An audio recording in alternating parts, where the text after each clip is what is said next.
Hello, everybody, and welcome to Grey History, episode 65 Lyon, Whose Revolution Is It Anyway?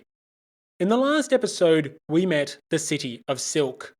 Famed as a bastion for royalism, Lyon was anything but.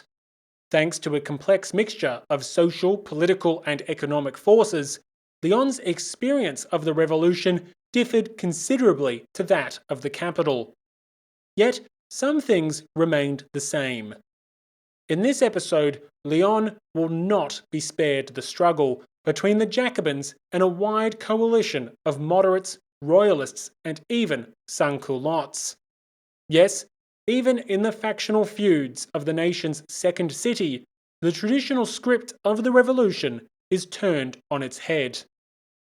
But before we get into it, a huge thank you to those people helping to keep Grey History on the air.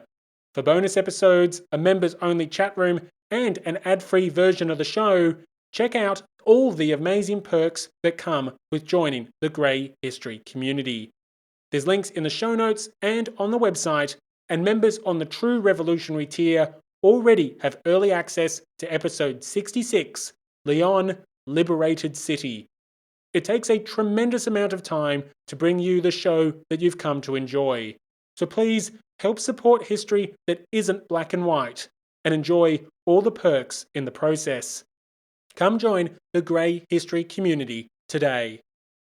It's with great pleasure that I get to introduce the newest members of the community. A warm welcome to the newest virtuous citizens, Verla, Jesse, Cal, Francisco, Christina, Pamela, Mike, and Alexander. Another warm welcome to the newest true revolutionary, Roberto. I hope you enjoyed your early access to this episode weeks ahead of the main show.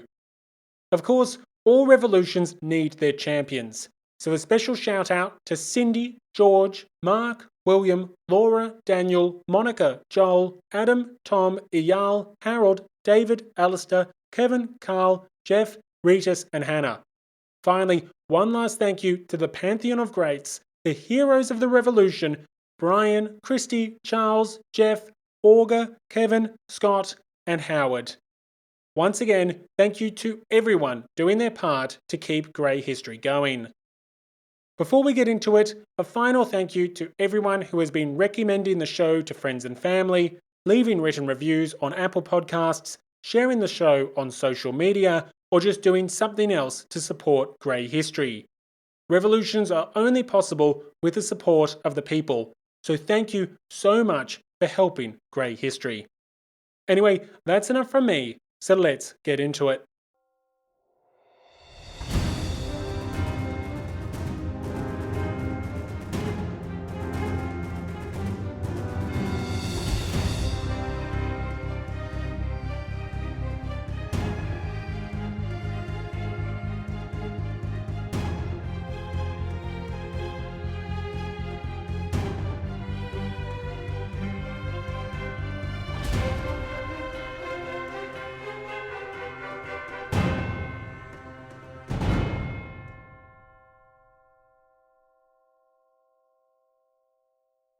By our union, we have won out over the aristocracy and given ourselves a patriotic municipality. We have supported it with all our strength. We have been steadfast, vigilant, and wise. So declared Bimar, a former court clerk, in August 1792. A leading founder of the clubbist movement in Lyon, Bimar was, in some ways, reflecting reality. In the preceding years, the intellectual bourgeoisie of the city had united with artisans and workers to create a prosperous revolutionary movement. By fostering neighborhood political societies, the revolutionaries of Lyon had established an organizational machine which elected a new municipality, secured popular reforms, and gave voice to some passive citizens which the National Assembly had tried to silence. But, in other ways, Bimar was masking reality as well. By August 1792, the Union of the Revolutionaries in Lyon was far from united. Support for the municipality was fraying, and differences over wise and vigilant policies threatened to split the revolutionaries right down the middle. You see, even prior to the fall of the monarchy on the 10th of August 1792, the revolutionaries of Lyon were starting to turn on each other.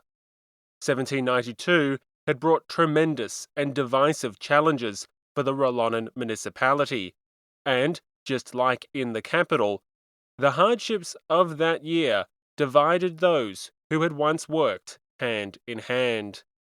The issues the Wallonens faced were multiple. Perhaps the most important was war. Conflict had decimated the export markets for the silk industry, with the courts of Vienna and Berlin now embittered enemies rather than eager customers. Unsurprisingly, unemployment jumped, and the hardship was subsequently made worse by the rapid inflation of the assignats. War, of course, also contributed to the other problems facing the Wallonen municipality. The conflict made demands on manpower and horses, increasing the price of foodstuffs and basic commodities, which poor harvests had already made excessively expensive. Furthermore, the war amplified the perceived danger of counter-revolutionaries, both domestic and abroad. With Lyon so close to the frontier, non-constitutional clergy and emigrating nobles were a source of constant angst and suspicion. Likewise, the city's proximity to the front lines meant invasion and occupation was a very real threat. Remember, the border with Piedmont Sardinia was just 50 miles, or 80 kilometers. Remember, the border with Piedmont Sardinia was just 50 miles, or 80 kilometers.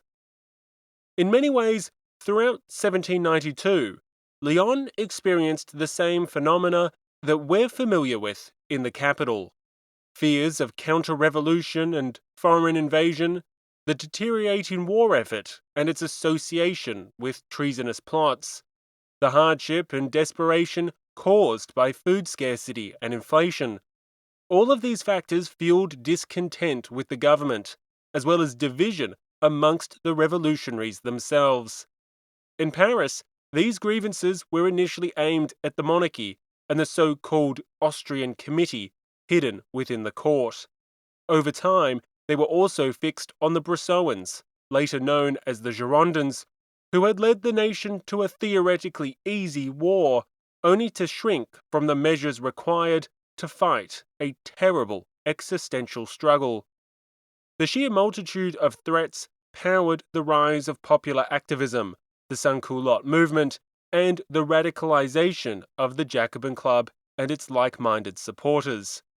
At a high level, these same developments were occurring in Lyon. And, just like the Bressuans of the capital, the Wallonens of Lyon were ill-prepared for the coming challenges. As occurred in Paris, throughout 1792 the political initiative started to pass from the relatively moderate revolutionaries to those willing to champion the needs and demands of the sans-culottes. This was driven by the factors already mentioned, along with the introduction of universal male suffrage in mid-1792. Like Paris, the clubs started to nominate far more radical individuals into leadership positions, both within the neighbourhood political societies as well as into government offices. This new leadership was willing to challenge the Wallonens which had been installed over the previous years. Although their past success partially insulated their popularity, many artisans and newly enfranchised workers were growing increasingly frustrated by the moderate and legalistic approach of the Wallonen municipality. Food prices needed to come down. Non-juring clergy needed to be silenced. The war needed to be won, and work needed to be provided for the unemployed. If the Wallonens weren't willing to action these measures which victory and security required, then perhaps someone else would. hence the election of ever more radical office holders in Lyon. And it's here that we arrive at one of the great Jacobin martyrs of the French Revolution. If Roland was Lyon's Brissot, the local champion of Girondin values, then Joseph Chalais was Lyon's Robespierre. In fact, some would argue that he was more akin to Marat. Irrelevant of precisely where he sat on the Jacobin spectrum, like both men, Chalais is considered a martyr of the Jacobin cause, and historians of different ideological persuasions bitterly contest his legacy. An enigma to many, what can be said of Chalais is as follows. Aged in his early 40s when the Bastille was stormed, Chalais's background was, surprise, surprise, all to do with silk. A merchant by trade, he had travelled as far east as the Levant and as far west as Portugal, and it's claimed by some that he was actually expelled from Lisbon in 1783 due to vocal views denouncing despotism. Whether this is factual or not, Chalais was definitely an enthusiastic embracer of the revolution, and Chalais rushed to the capital in 1789 to see and feel the revolution firsthand. As early as 1790, when Lyon's aristocratic consulate was being overthrown, Chalais was vehemently denouncing the aristocratic spirit which corrupted the city. Depicting Lyon as deceitful and untrustworthy, he even claimed that it harboured more sworn enemies of the revolution than any other city in France. Elected in November 1791 as a municipal officer, Chalais became a vocal defender of the common people. Although working alongside the Rollandans, Chalais had always been more radical, eager, perhaps over-eager, to pursue counter-revolutionaries, and an early critic of the rich. And it's here, as we touch on class divisions, that we find one of the most important differences between Roland and Chalais. While at times Roland was willing to publicly condemn the merchant community for their lack of civic virtue, the rich were by no means irredeemable. Roland and his associates generally thought that with the right education and appeals to self-interest, the wealthy could be won over to the revolutionary cause. Thus, the commercial elite were by no means natural enemies to the revolution, its values, or its progression. Chalais begged to differ. For Chalais, the wealthy elite were inherently unpatriotic. They lacked civic mindedness and were perhaps even beyond the point of redemption. With this stance, the struggles of Lyon were redefined as those between the rich and the poor, which naturally found a receptive audience in working communities that had long been exploited. In 1792, Chalais summed up the situation in Lyon. Lyon was always divided between a large number of privileged and oppressive rich people and a much larger number of poor people, crushed by the weight of burdens, degraded by that of humiliation. The first were indignant that others dared with them to contemplate the declaration of the rights of man and of the citizen. Hatred of equality was the source of the troubles in Lyon. These troubles began with the revolution. They continued. They still exist by the design and the hope of re-establishing the old regime.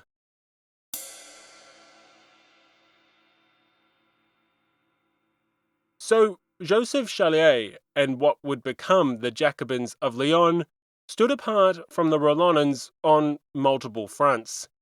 They had fundamentally different views on the inherent patriotism and civic mindedness of the rich, as well as how to approach demands for price maximums, the pursuit of counter-revolutionaries, and the measures necessary to fight the Revolutionary War.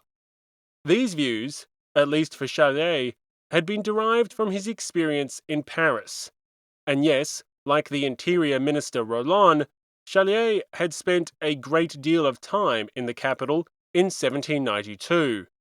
But his trip had unusual motivations and tremendous implications. As I mentioned previously, Chalais was elected to the Lyon municipality in November 1791, and it was in this position that he was perhaps a little too eager in pursuing counter-revolutionary plots. Zealous in defending the revolution, Chalais broke into private premises as he searched for royalist conspiracies. Needless to say, this earned him a grand total of 0 friends amongst the city's elites. Having already picked fights with the more conservative department, these illegal searches resulted in being suspended from his office in January 1792. Unwilling to give up the fight, Chalais took himself off to Paris to present his case before the Legislative Assembly. But the Assembly was just a little busy, and it wasn't until after the fall of the monarchy, some 7 months later, that the deputies agreed to restore Chalais to his post.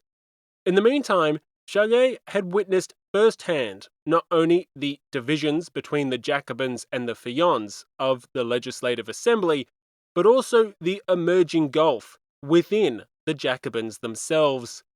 The Broussons, who were the principal Jacobins of the Assembly, had become embroiled with the more radical elements of the society, most notably those who stood behind Robespierre and his anti-war coalition.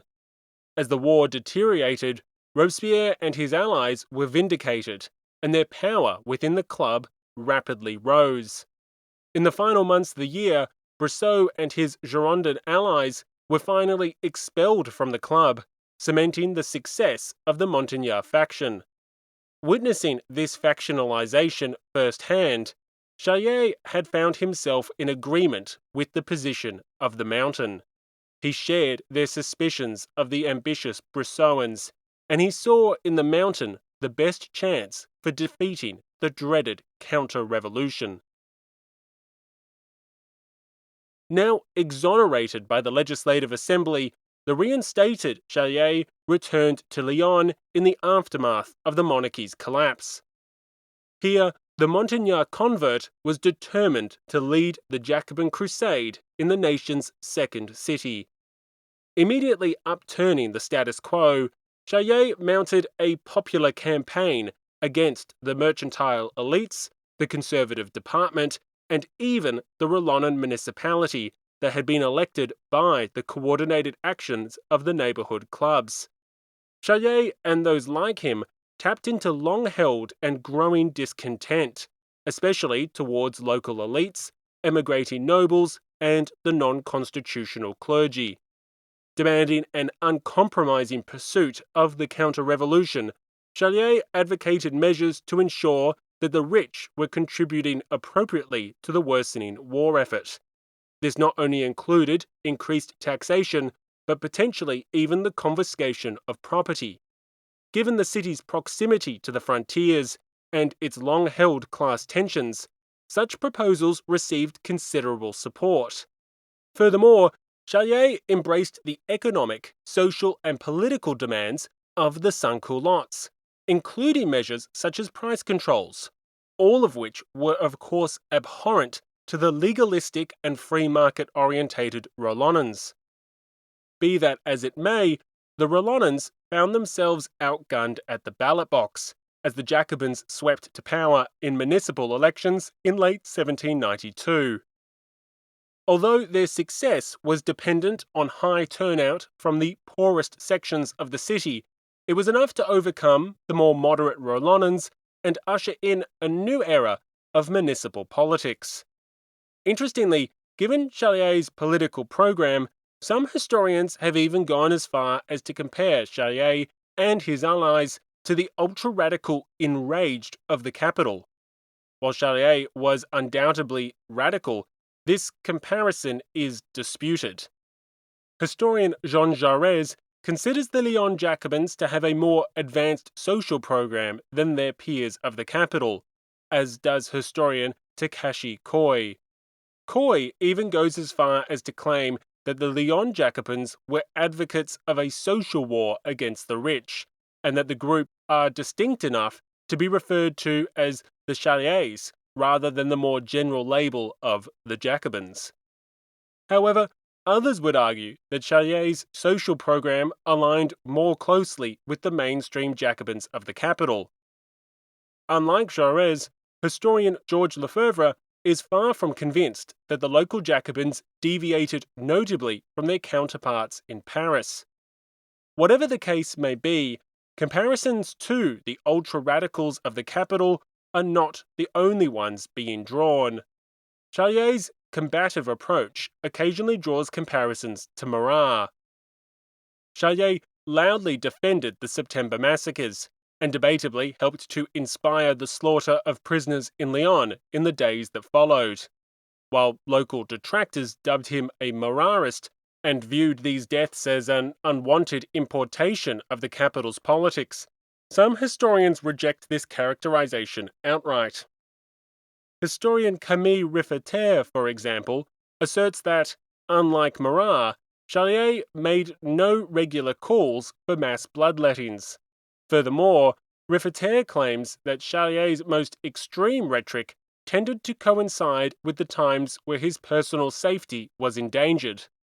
Whether more of a mainstream Jacobin or an ultra-radical enraged, whether more of a Robespierrist or a Maratist, Chalier was undeniably a committed, energetic, and forceful revolutionary, one determined to remake the city of silk. So, while Chalier's exact beliefs and political alignments are shrouded in ambiguity, what can be said is that upon his return to Lyon, the radicals were ascendant in the clubbist movement. By the end of 1792, the takeover of Lyon by Chalier and his Jacobin allies seemed almost complete. Chalier had lost a bitterly contested election for the position of mayor, but his associates nonetheless dominated the new municipal government. Fresh elections had fundamentally transformed the municipality, not only in terms of personnel, but also in terms of social composition. Under the Rollonans, Lyon's municipality had primarily been dominated by men of property. Sure, some artisans had been elected to office, but they remained in the overwhelming minority. However, as of the municipal election of late 1792, the artisans reigned supreme. Those who worked with their hands were elected en masse, and officials from the poorest sections well and truly outnumbered those who came from the city's wealthier corners. Historian Bill Edmonds characterizes the electoral outcome as an unprecedented victory for the plebeians over the propertied classes. Critically, the victory of the Jacobins didn't stop there. Chalier and his allies had also come to dominate the Club Central, the institution which had been so critical for the coordinated success and influence of the neighbourhood clubs in 1791 and 1792. With the office of mayor eventually being occupied by a Jacobin ally in the following year, by the end of 1792, it looked like the city's government and the city's clubs were firmly under the control of the Jacobins. Horrified and dejected by what had transpired, multiple allies of Rollon wrote to the now reinstalled Interior Minister, hoping for assistance from the capital. As one former mayor put it, "The least of their faults is ineptitude and absolute ignorance. All have been made in the same workshop, by Chalier. Among the 20 municipal officers, one finds 14 scoundrels, all head cutters."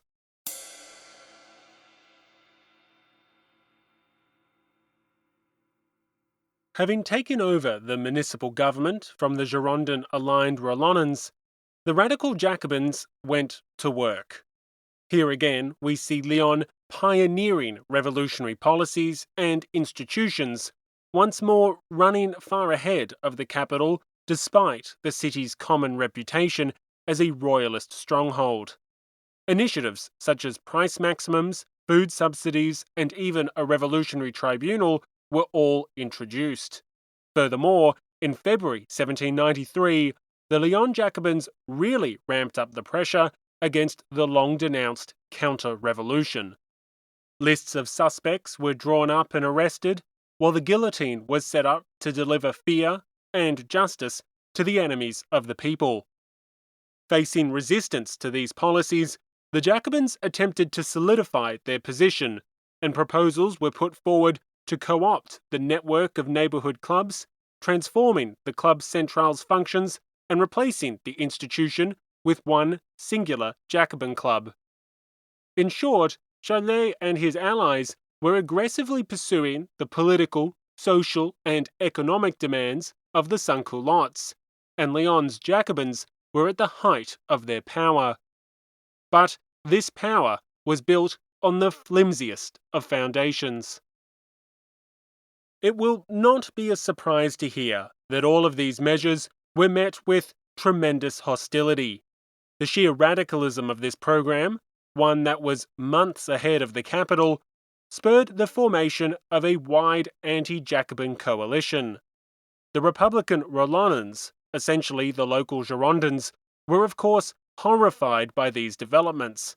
No surprise given how well we know the Girondin and Jacobin feud of the capital. They saw Charlet as a tool of Robespierre and his populist policies as a combination of unworkable, nonsensical, and an affront to the natural rights of man. From the price maximums to the revolutionary tribunal, from the rumoured confiscation of property to the defence of the terrible September massacres, pretty much everything the Lyon Jacobins did both alarmed and appalled the Rollonnans. But Jacobin radicalism encouraged others to get off the sidelines, including those once associated with the Feuillants, as well as committed royalists who had been keeping their head down for the previous years.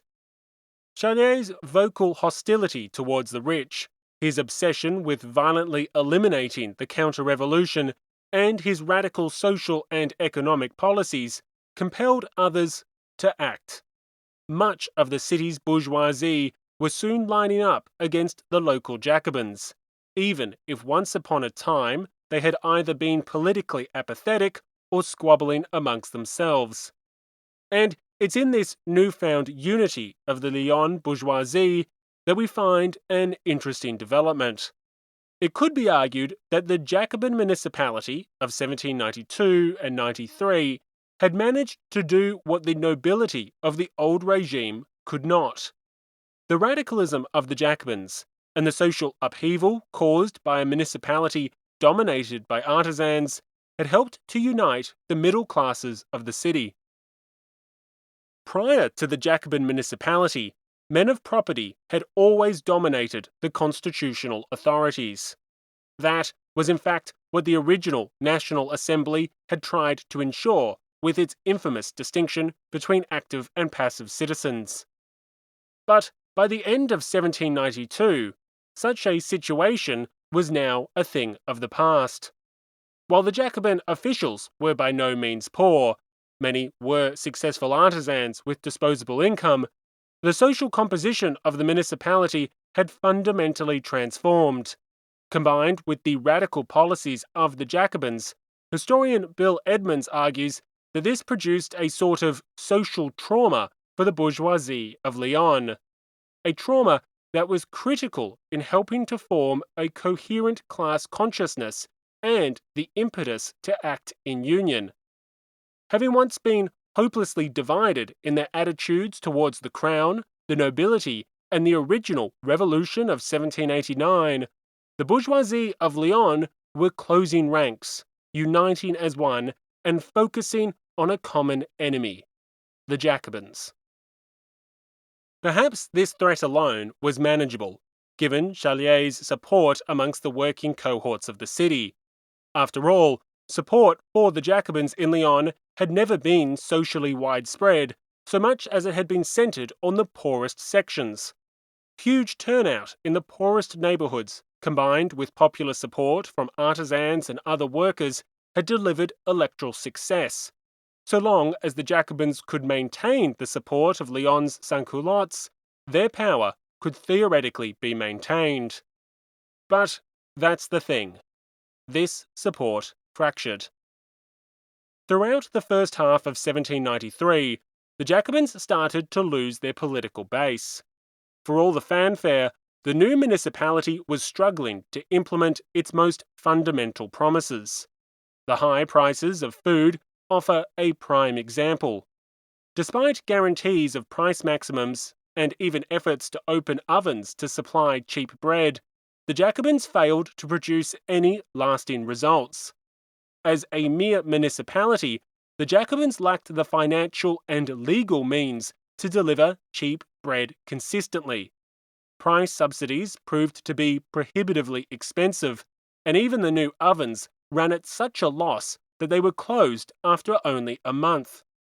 Unable to deliver on core electoral promises, the neighbourhood clubs started to lose patience, and vocal discontent could soon be found. None of this was helped by the fact that the assignat, the revolution's paper currency, was rapidly deteriorating, reflecting in part the worsening war effort.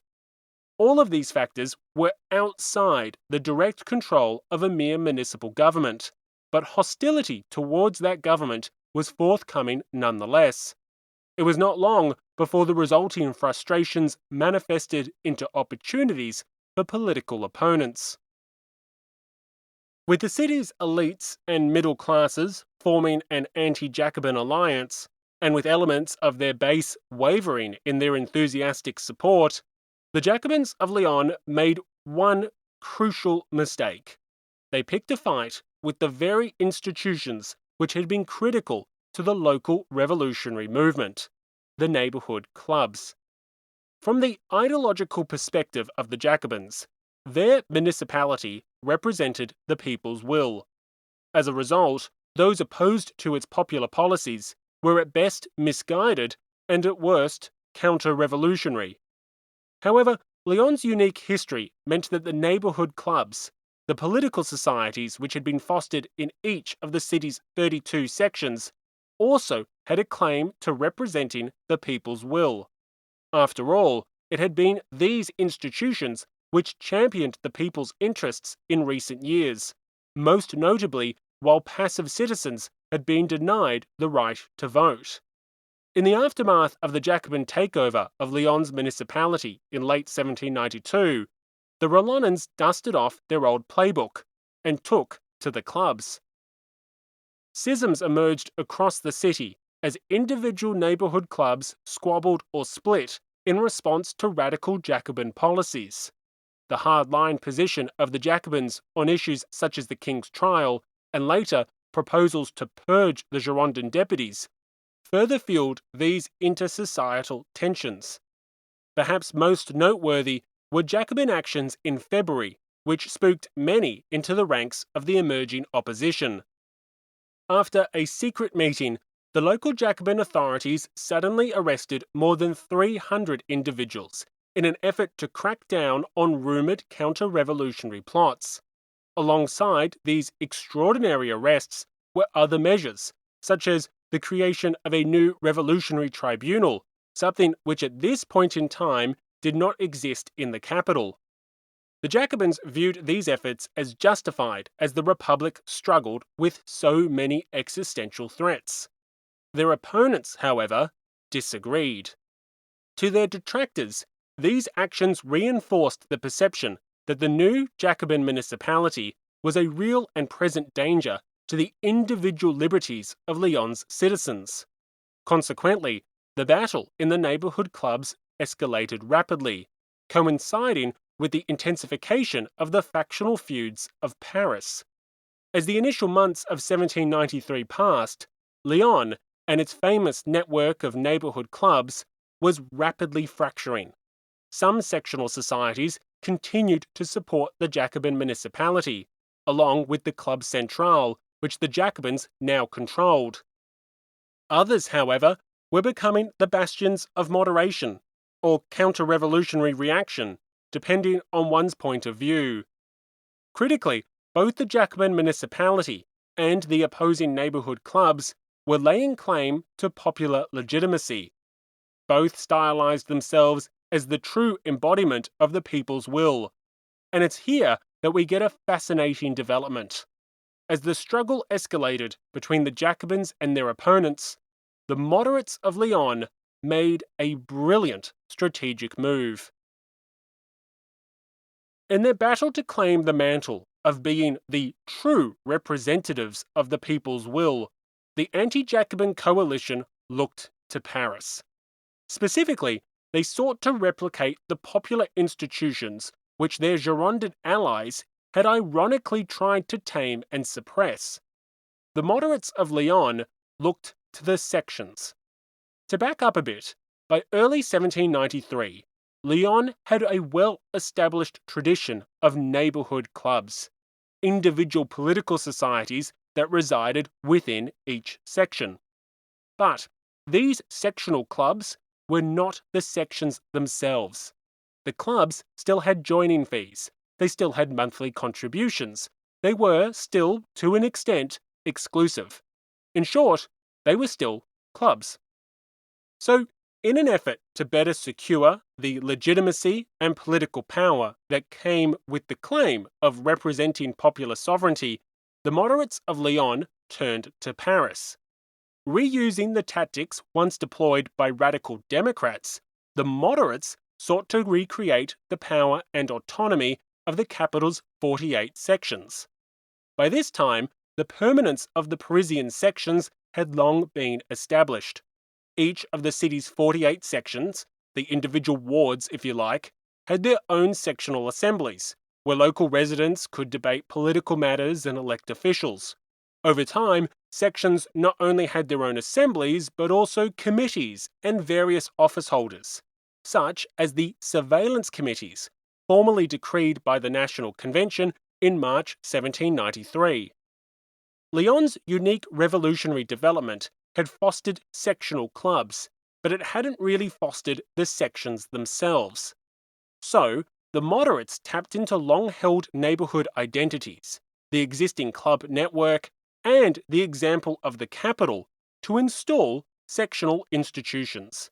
Before long, the sections of Lyon were claiming to be the truest and purest expression of the people's will, and thus the sections claimed the legitimacy and political power associated with that assertion.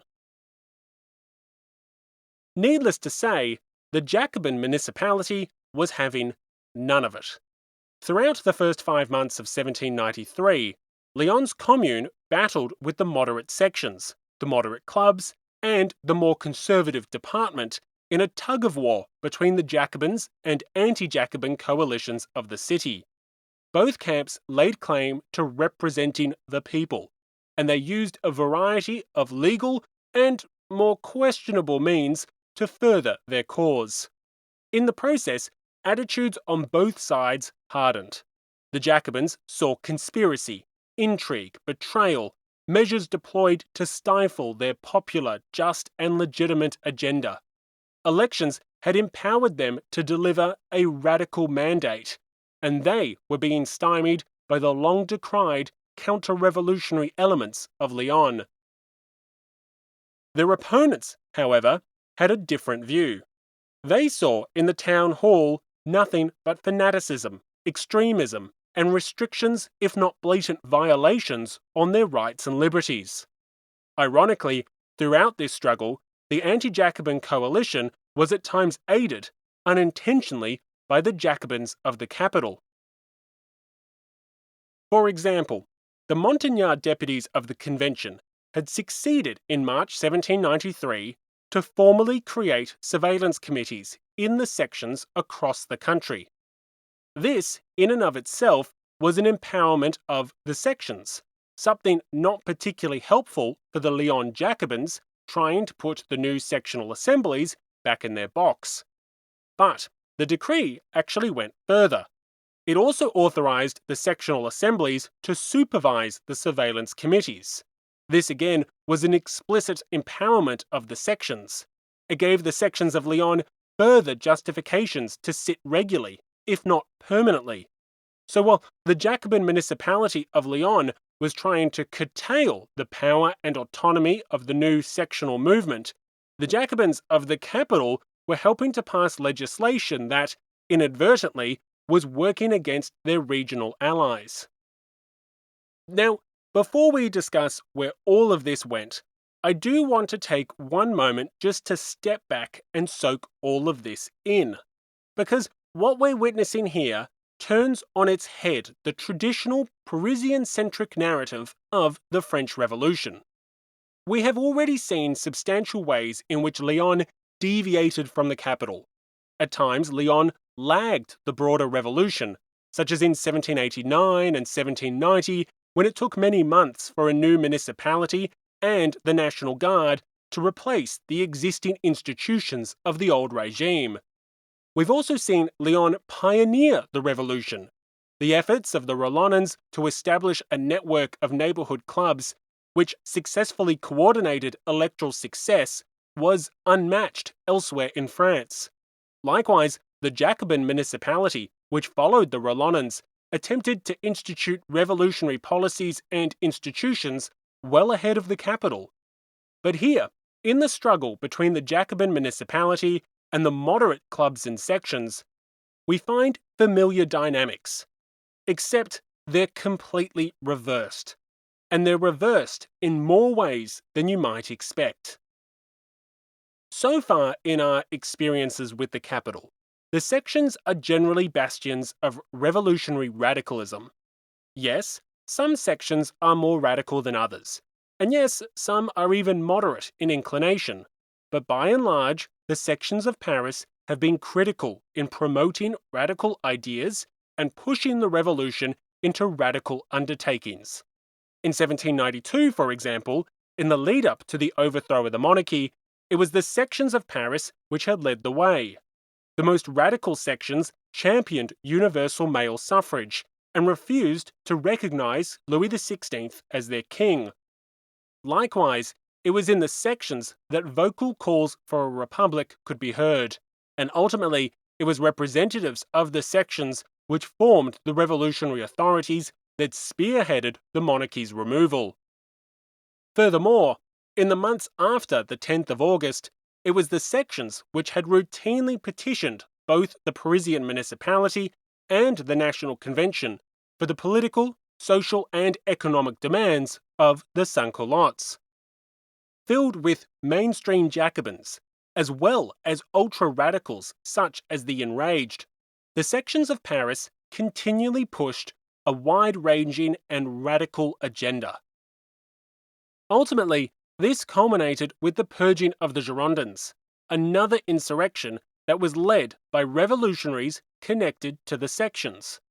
Keep in mind that the Vichy Assembly and its Central Revolutionary Committee had been empowered by delegates from the city's more radical sections.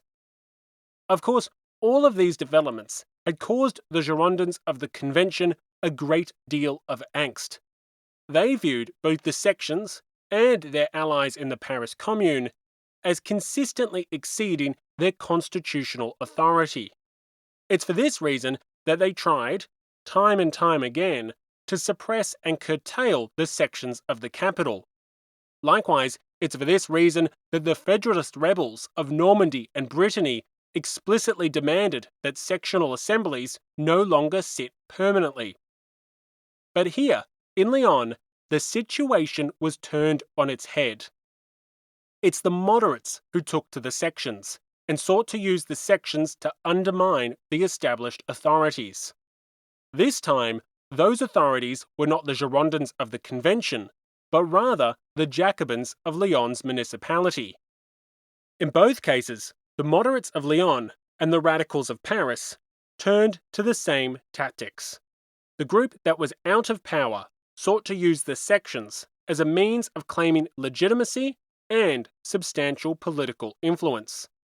Likewise, for both the Girondins of the Convention and the Jacobins of Lyon's municipality, the group that was in power sought to eradicate the permanence and autonomy of the sections.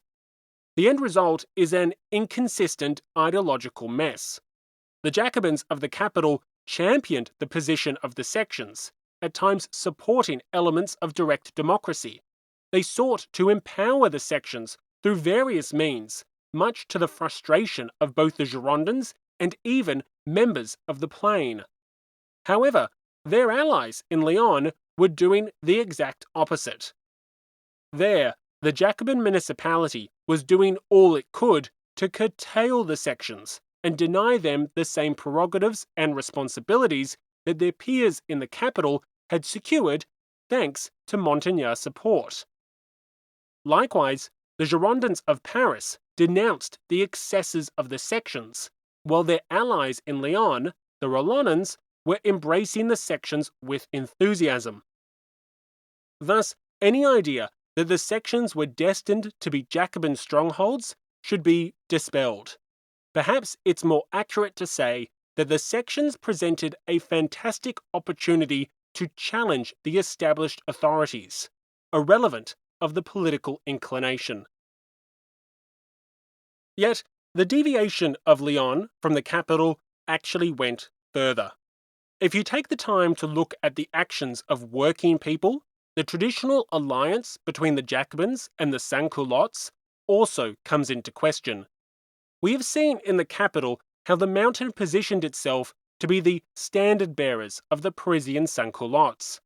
Adopting radical political, social, and economic policies, the Montagnards had secured their position as the self-styled champions of the people, neutralizing, at least for a time, the threat of the growing ultra-radical movement of the enraged. But despite Lyon's Jacobins attempting to implement similar measures even earlier than their Parisian counterparts, by May 1793, the Jacobins were losing support amongst this key constituency. In fact, as mid-1793 approached, the sans-culottes of Lyon were becoming increasingly non-committal, adopting a more politically apathetic posture and at times even embracing the moderation of the anti-Jacobin coalition. Which presents us with a question. Why? Why was Lyon once again deviating from the traditional script of the capital, and for that matter, deviating significantly? The reasons for this, and their importance, are of course disputed amongst historians. Some of the factors relate to matters already discussed. One issue was the inability of the Jacobin municipality to actually deliver on its promise of cheap bread, causing great frustration amongst working people facing both food shortages and high inflation. Another was the feuds between the Jacobins and the anti-Jacobins in the sectional clubs and the new sectional assemblies.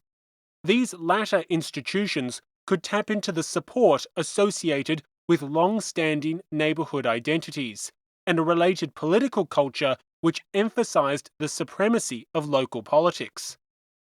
But in the city of Lyon, it should be no surprise whatsoever that silk also played a part. Over time, it became clear to some sans-culottes, in particular the better-off artisans, that Jacobin policies could in fact jeopardize their own economic and social interests. But in the city of Lyon, it should be no surprise whatsoever that silk also played a part. Over time, it became clear to some sans-culottes, in particular better-off artisans, that Jacobin policies could in fact jeopardize their own economic and social interests. It was all well and good for the Jacobins to talk about confiscating property and taxing the wealthy, but in a luxury goods industry, average workers had a range of dependencies on the rich. It was the rich that purchased their products, and it was the wealthiest merchants who supplied artisans with work, materials, and opportunities to produce goods that would result in payment and, ultimately, food. A war against the unpatriotic rich, even if it was just limited to those deemed counter-revolutionary, presented significant risks. Making war on one's customer and employer was rarely the safest path for full employment and full stomachs. Furthermore, Jacobin ideology, not just Jacobin politics, endangered the interests of the silk trade. In the virtuous republic the Jacobins espoused, austerity was prized. And, just to be clear, there was nothing austere about silk. Silk, the backbone of Lyon's economy, was a luxury good. It was opulent, indulgent, extravagant, magnificent. It was the antithesis to the strict, simple, and sober values of the emerging Jacobin Republic. Thus, Jacobin policy and Jacobin ideology might very well endanger the economic lifeblood of Lyon. Indeed, historian Antonio de Francesco found evidence that some workers acknowledged their interdependence with the bourgeoisie and concluded that the Rollonans offered the best pathway forward to the social and political order required for a prosperous Lyon.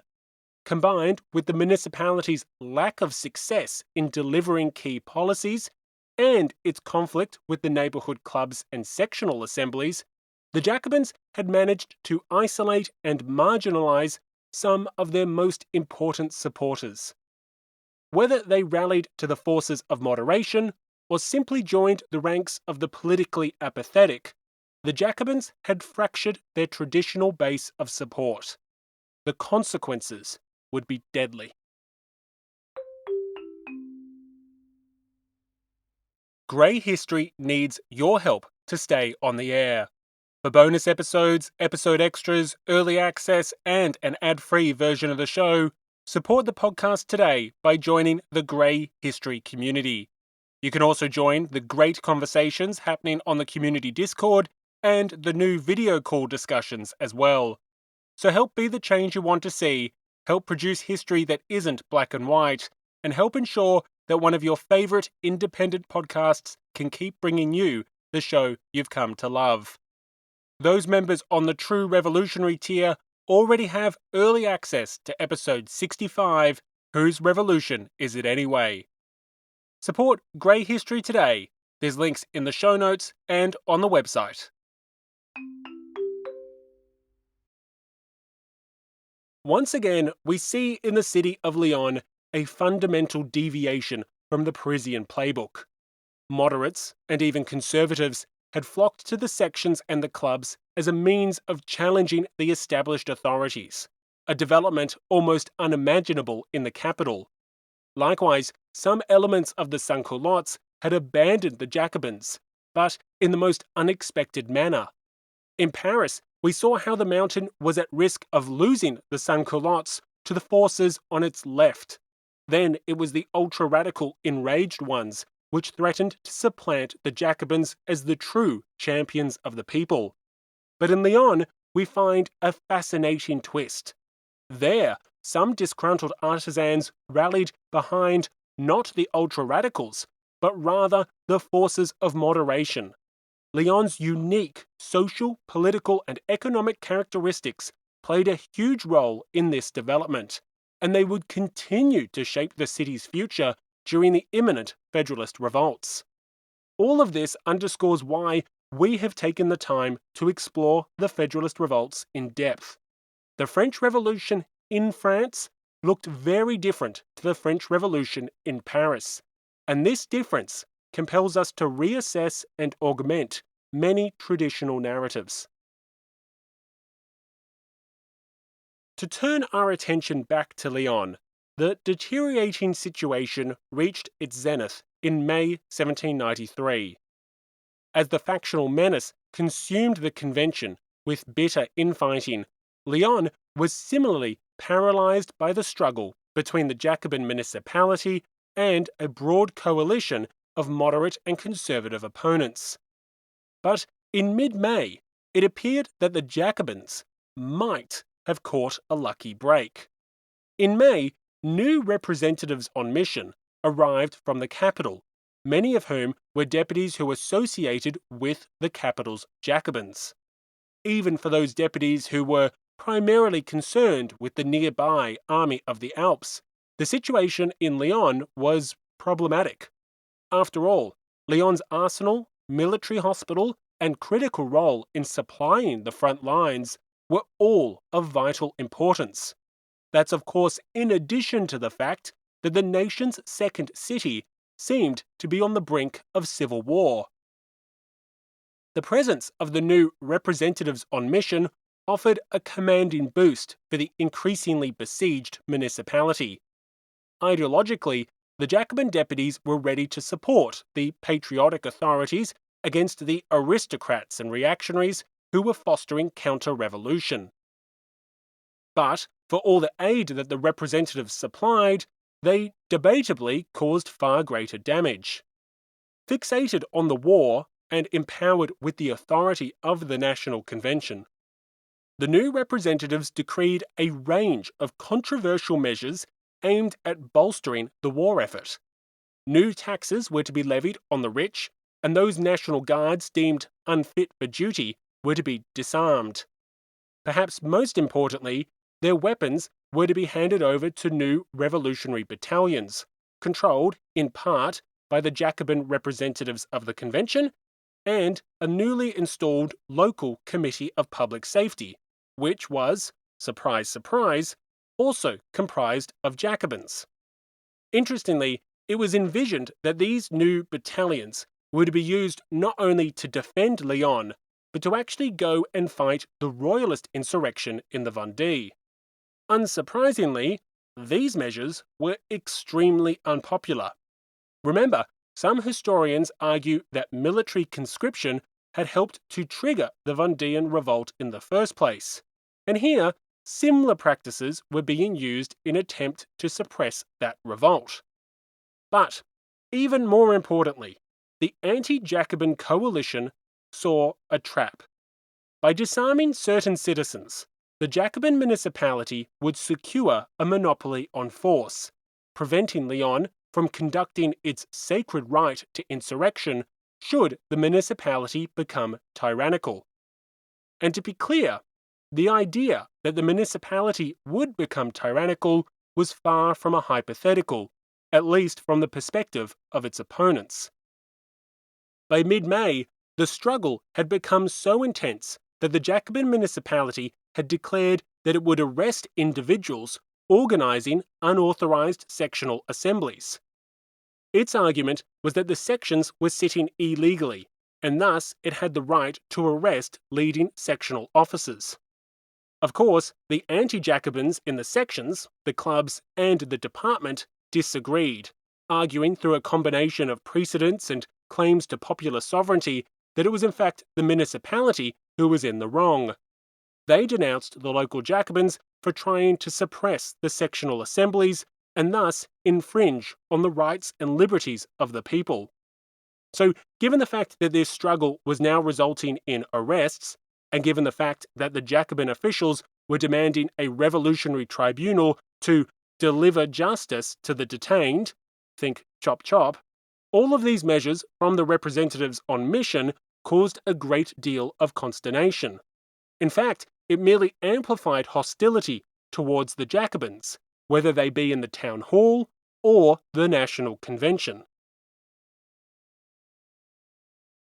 By the last week of May, as the purge of the Girondins rapidly approached in the capital, the ranks of the anti-Jacobin coalition were swelling in Lyon. Notable anti-Jacobin elements could be found in more than 2/3 of the city's sections, a number which had risen considerably throughout the month. Despite the claims of some Jacobin-orientated historians that the following insurrection was a carefully planned conspiracy, the evidence for this is, well, not exactly forthcoming. In fact, historian Bill Edman asserts that even in late May, the sections actually intended to use peaceful and legal means in their ongoing struggles against the municipality. Given the fact that the Girondins seemed to have gotten the upper hand in Paris with the establishment of the new Commission of 12, it's possible that the moderates felt that support from the capital would be forthcoming with time. It's also possible that they believed that the situation continued to evolve to their advantage. Late May saw popular unrest, this time in the form of a crowd breaking into a warehouse and selling off the seized butter. As these goods were destined for the army, this unrest further exacerbated tensions between the local Jacobins and the poorest cohorts of the city, despite the fact that these cohorts were theoretically the bedrock of Jacobin support.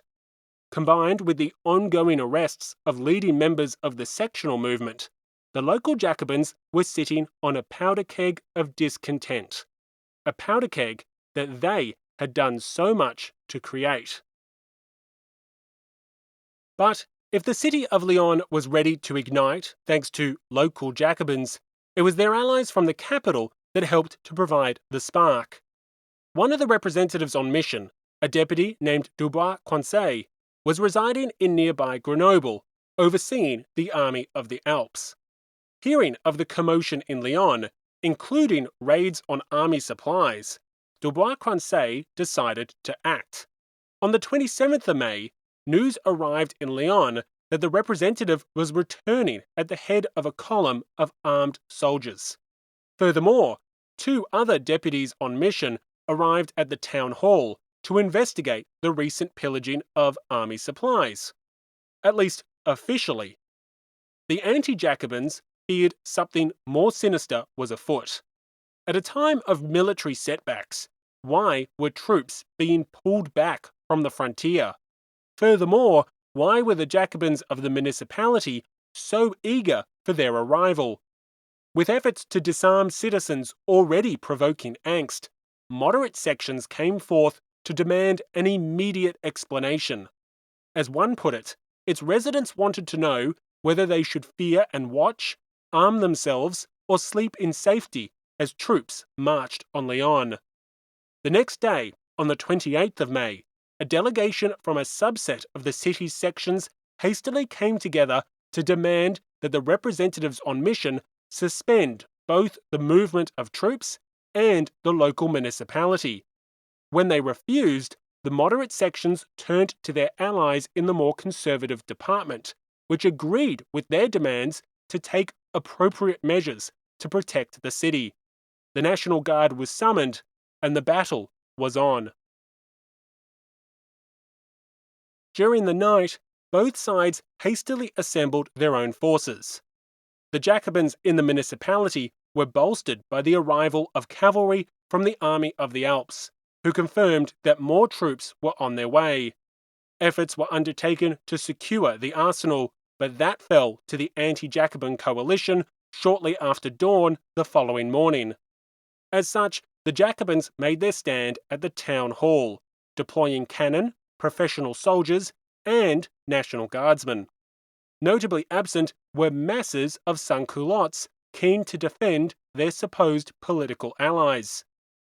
Some battalions of volunteers were briskly assembled, but the wider populace was hardly flooding into the streets like Parisians had once done to defend the new National Assembly.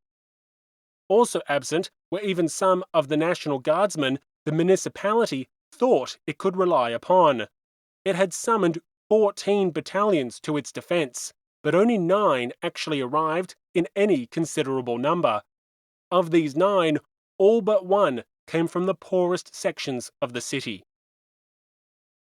Opposing them, the broad anti-Jacobin coalition was led in part by a new committee comprised of the moderate sections which were now in a state of insurrection. Supported by a clear majority of the city's neighbourhoods and by the departmental authorities, the insurrectionists were able to mobilise an impressive 18 National Guard battalions. That's double what the municipality had mustered, and it included 3 battalions that the Jacobins had actually called upon for assistance. With the arsenal secured on the morning of the 29th, momentum seemed to be swinging towards the insurrectionists. Initial skirmishes broke out between both camps, but the bloodshed was relatively contained. Later accounts would accuse the Jacobins of committing a massacre, but it's possible, even perhaps probable, that the entire day saw only a few dozen killed. Nonetheless, with fighting erupting, the insurrectionists formally declared the dissolution of the municipal government. This outcome was achieved shortly thereafter. Heavily outnumbered, the Jacobins besieged in the town hall were defeated by the late afternoon. Charlet and the other so-called tyrants were promptly detained. With the municipality overthrown, their allies, the Jacobin representatives on mission, had little choice but to submit. The next day, the deputies succumbed to public pressure and formally sanctioned these events. With the authority of the National Convention, the representatives endorsed a new provisional municipality and orders were given for the troops to return to the Army of the Alps. In short, the insurrectionists of Lyon had won. With the sections working in unison, the moderates had once again repeated the radical playbook of the capital, ejecting the established authorities through coordinated action and superior command of the National Guard. This is what the sections of Paris had done so effectively when they had toppled the monarchy on the 10th of August 1792. But this is also what the sections of Paris would go on to do just a few days later when the Girondins of the National Convention were purged on the 2nd of June 1793. In fact, you may recall that the convention's session on the 2nd of June started rather chaotically, in part because news had arrived of Lyon's municipal revolution. Or perhaps counter-revolution. And therein lies the problem. From the perspective of Lyon's victorious moderates, the anti-Jacobin coalition had just liberated the city. But from the perspective of the victorious Jacobins in the capital, Lyon now needed liberation. That liberation would prove to be bloody, brutal, and one of the most controversial acts of the Reign of Terror. Thank you for listening to episode 65, Lyon, Whose Revolution Is It Anyway? In the next episode, we will witness the Federalist Revolt of Lyon, from its insurrection to its siege to the infamous Reign of Terror. We'll be unpacking the grey in all its fascinating ambiguity. Community members on the True Revolutionary tier already have early access to episode 66. Between now and the next episode, if you could find just 2 minutes to support the show and join the Grey History community, that would be amazing. These episodes take roughly 50 hours to produce, and I'm struggling to make Grey History sustainable. The best thing that you can do to ensure that there's more Grey History waiting for you tomorrow is by making a small contribution when main episodes are released. So please come join the community and enjoy all the perks in the process, including bonus episodes, mini episodes, and an ad-free version of the show. There's links in the show notes and on the website.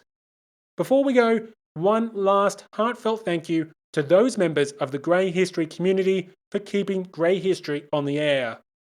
A special shout out again to the extraordinarily generous heroes of the revolution, Brian, Christy, Charles, Jeff, Borger, Kevin, Scott, and Howard. Thank you for listening, stay safe, and have a great day.